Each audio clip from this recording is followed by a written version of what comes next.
Pois é, tenho visto inclusive pessoas ligadas ao governo ou entusiastas da administração publicando uma charge que justamente justificaria essa posição do presidente brasileiro.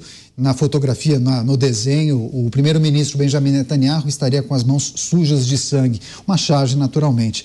Vamos trazer outros destaques em relação a esse tema conflituoso, difícil para o governo brasileiro. A imprensa internacional tem repercutido essa comparação que foi feita pelo presidente Lula entre o Holocausto e também a contraofensiva em Gaza. Além disso, vários noticiários trouxeram informações.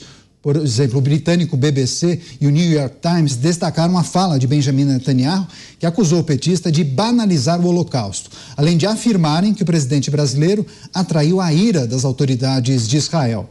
O espanhol El País e o francês Le Monde, além do alemão Die Welt, também trouxeram a fala de Lula e a reação de Israel, o tornando persona non grata. Também com a gente, o Cristiano Beraldo ao vivo. Beraldo, seja bem-vindo, ótima noite a você.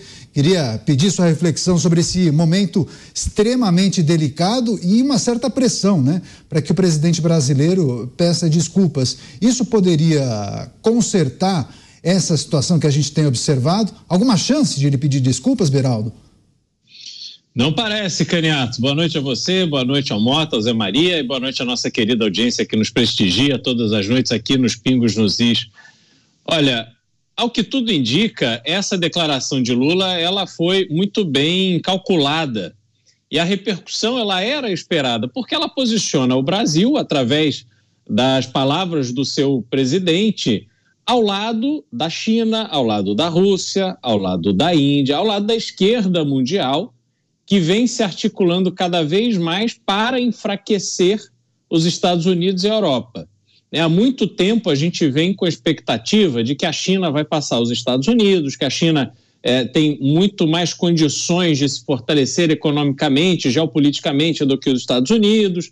E aí parece que o mundo está vivendo esse momento em que, não apenas do ponto de vista econômico, mas também da relevância estratégica, a China vem se posicionando e, para fazer isso, vem trazendo o apoio dos países que se posicionam à esquerda, onde tem a esquerda presente, e é o caso do Brasil. O PT foi reeleito, presidente Lula presidente pela terceira vez, e agora todas essas matérias ideológicas, todas as questões, não só de costumes, porque essas questões de costume, do banheiro trans, disso, daquilo, isso tudo é uma cortina de fumaça para esconder o verdadeiro interesse que as forças geopolíticas possuem, utilizando-se dessa massa de manobra que muitas vezes fica ali perdendo tempo e discutindo o detalhe, quando na verdade tem muita coisa séria acontecendo pelos bastidores.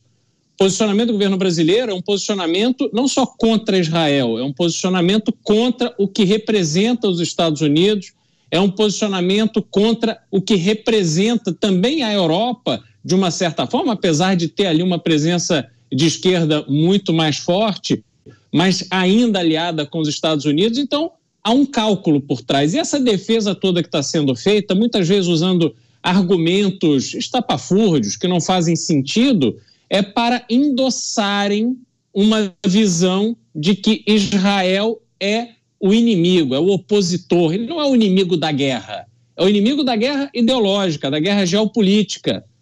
O grande problema dessa situação é o presidente brasileiro se colocar no papel de adotar um lado, jogando o país numa temática que não nos diz respeito. O Brasil não tem absolutamente nada a ganhar adotando esse tipo de postura. E a repercussão que houve eleva a figura de Lula junto a esses líderes internacionais, Irã, China, Rússia, etc. Só que não é isso que o Brasil quer, não é disso que o Brasil precisa. Por isso nós estamos vendo aí um movimento de parlamentares pedindo impeachment do presidente, manifestações muito fortes em rede social, já ali falando de impeachment de presidente e tal, aonde a gente discutiu isso aqui ontem, a chance de prosperar não é relevante, mas cria-se esse clima de cobrança do mandatário brasileiro, que não pode se comportar dessa maneira, atendendo a interesses que a gente desconhece e colocando o Brasil em risco, como ele está fazendo. Pois é, vou retomar com o José Maria Trindade. Zé, repercussões nos principais jornais e portais de notícias do mundo. Agora, é possível fazer uma comparação, né, guardadas as proporções naturalmente. Quando um jornalista, repórter, apresentador, comentarista fala uma bobagem, é possível que aquele veículo sofra algum tipo de sanção, receba um processo ou alguma coisa do tipo. Quando um líder de um país acaba dando uma declaração como essa, quais são as sanções e os impactos para aquele país? São as sanções políticas, né? As sanções de acordo e situações como essa. Um presidente de um país como o Brasil, olha, o Brasil é um país importante no mundo, respeitado, altivo, né? Um país soberano e está sofrendo uma condenação grave. O presidente do país, que é o representante, quer queira ou não, Lula é o nosso presidente, foi eleito, empossado e fala em nome do Brasil. Ele leva a imagem do Brasil e agora é persona não grata em Israel.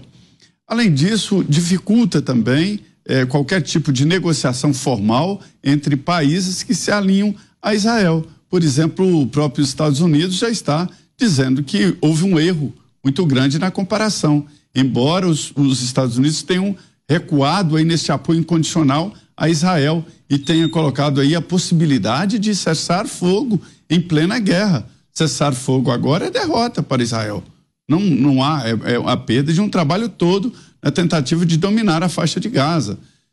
O Brasil já está sofrendo as sanções, já está sofrendo na imagem, né, as consequências disso, e não tem como separar.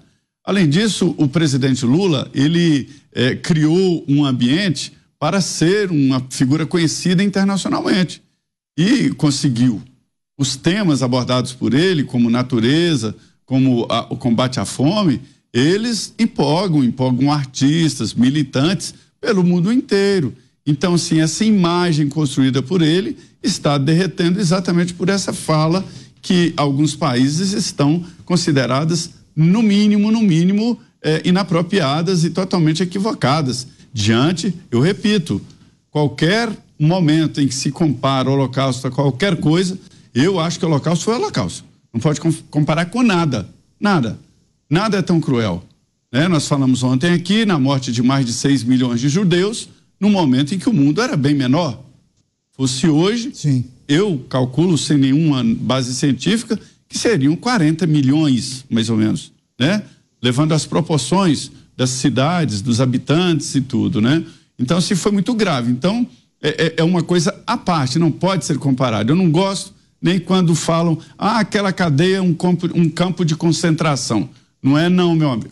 Campo de concentração é outra coisa um pouco pior do que o inferno.